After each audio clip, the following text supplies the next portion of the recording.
নমস্কার বন্ধুরা, আজকে আমার জন্মদিন। আপনারা সকাল থেকে আমাকে প্রচুর জন্মদিনের শুভেচ্ছা পাঠিয়েছেন এবং আপনাদের মধ্যে থেকে অনেকেই আমাকে জিজ্ঞেস করেছেন যে আপনি সকাল থেকে কি স্পেশাল করলেন, কি খেলেন, কি পড়লেন, আরও নানান কথাবার্তা। তো আমি তাদের প্রমিস করেছি যে আমি ব্লগের মাধ্যমে পুরোটা আপনাদের সামনে তুলে ধরব। তাই একটুও আর দেরি না করে চলুন ব্লগটা শুরু করা যায়। তো প্রথমে ল্যাদ খেয়ে খেয়ে ঘুম থেকে উঠে পড়লাম। আমার রোজকার এটাই নিয়মিত কাজ, সেটা হলো যে আমি ঘুম থেকে উঠে আমার চিকুকে একটু কোলে নিয়ে আদর করে নিই। তো আজকেও সেটা অন্যথা করিনি, ওকে কোলে নিয়ে একটুখানি আদর করে নিলাম।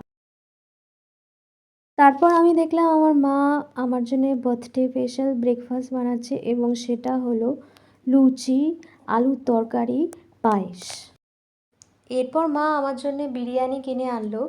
বিরিয়ানি খেতে আমি পাগলের মতো ভালোবাসি। শুধু আমি না, মনে হয় আমার মতো সব বাঙালি বিরিয়ানি খেতে খুব ভালোবাসেন।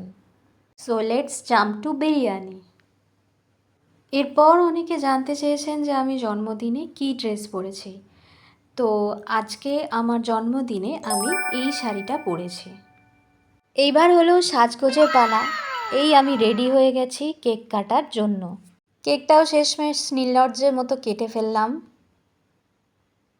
তো এবার হচ্ছে আমার ফটোশ্যুটের পালা। So here is my birthday pictures.